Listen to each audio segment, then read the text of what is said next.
Winnie Madikizela Mandela, née en 1936 à Bizana dans la province du Cap-Oriental en Afrique du Sud, son enfance est marquée par le décès de sa mère. Élevée par son père directeur d'école, ce dernier a eu une très grande influence sur elle. En 1955, elle devient la première assistante sociale noire dans une Afrique du Sud où l'apartheid est en vigueur depuis 1948. En 1957, elle rencontre Nelson Mandela, avocat et leader du Congrès national africain, l'ANC, déjà poursuivi par le gouvernement pour ses activités politiques. Elle épouse en 1958 et aura avec lui 2 filles. En 1962, Nelson Mandela est arrêté après plusieurs mois de clandestinité et en 1964, il est condamné avec 7 autres leaders de l'ANC accusés de sabotage à la perpétuité. Il est envoyé à la prison de Robben Island.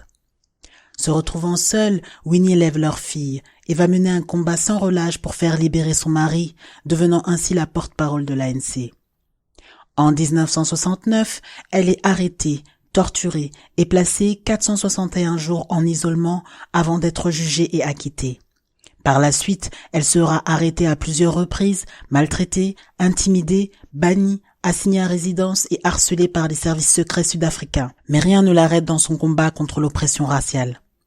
En 1976, lors du soulèvement de la jeunesse de Soweto contre l'introduction de l'afrikaans comme langue officielle d'enseignement dans les écoles locales, elle assiste à une répression meurtrière menée par la police sur les élèves noirs.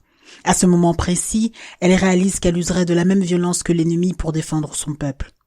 Accusée d'être responsable du soulèvement, elle est détenue pendant 4 mois sans aucun procès. En 1977, elle est assignée à résidence à 100 km de chez elle dans un endroit où elle ne connaît personne et ne parle pas la langue. Bannie à Brantford, elle s'y retrouve totalement isolée. Malgré son bannissement, elle ouvrira une clinique et une crèche pour les locaux tout en les initiant à la lutte contre l'apartheid. Elle va recruter des soldats pour le mouvement Umkhonto we Sizwe, la branche militaire de l'ANC pour mener une lutte armée à l'intérieur du pays. Elle retournera à Soweto illégalement en 1985, plus déterminée que jamais. Rien ne l'arrête, même pas l'incendie criminel de sa maison. Face aux intimidations du régime de l'apartheid qui cherchait à se débarrasser des activistes, elle crée en 1985 le Mandela United Football Club, qui est en fait une milice armée. Infiltré par des espions, le Mandela United Football Club sera au cœur d'un scandale et la réputation de Winnie sera ternie en 1989 suite au meurtre de Stompie Sempay, un jeune garçon de 14 ans. Pendant plusieurs années, Winnie Mandela était la cible d'une unité gouvernementale anti-insurrectionnelle appelée Stratcom qui avait pour mission de nuire aux militants. À la demande du président Peter Botha, il a été demandé aux services de renseignement de mener une guerre psychologique contre l'ennemi.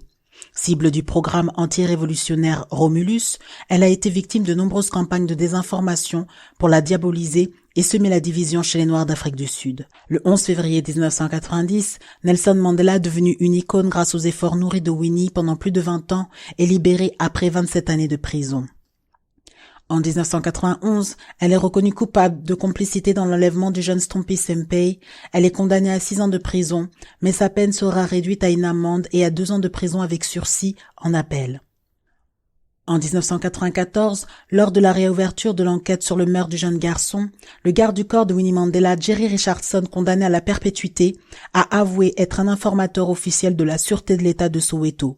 Il a aussi reconnu être l'auteur du meurtre du jeune garçon de 14 ans qui avait découvert qu'il était un espion. Par crainte que cette information soit révélée, il a assassiné le jeune homme afin que Winnie ne découvre jamais la vérité. Suite à des problèmes dans leur couple et aux différents scandales, Winnie et Nelson Mandela se séparent en 1992, leur divorce sera prononcé en 1996. De 1993 à 1997, elle préside la Ligue des femmes de l'ANC.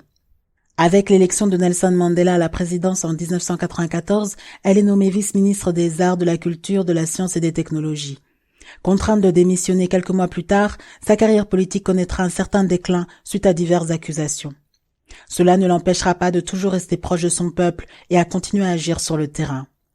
Winnie Mandela s'est éteinte le 2 avril 2018 à l'âge de 81 ans. Femme de caractère, d'une détermination sans faille pour libérer son peuple, Winnie Madikizela Mandela n'a jamais courbé l'échine face à l'oppresseur. Elle a consacré sa vie à la lutte contre l'apartheid. Mère de la nation sud-africaine, elle fut une véritable figure de proue de l'ANC. Il n'y aurait pas eu de Nelson Mandela sans Winnie. Puissant symbole de résistance et de justice, elle a toujours su rester digne pour son peuple. Elle fait partie de ceux qui ont renversé le régime de l'apartheid. Pour aller plus loin, je vous conseille les livres suivants: Une part de mon âme de Winnie Mandela, Carnet de prison de Winnie Mandela et le documentaire Winnie de Pascal Lemche.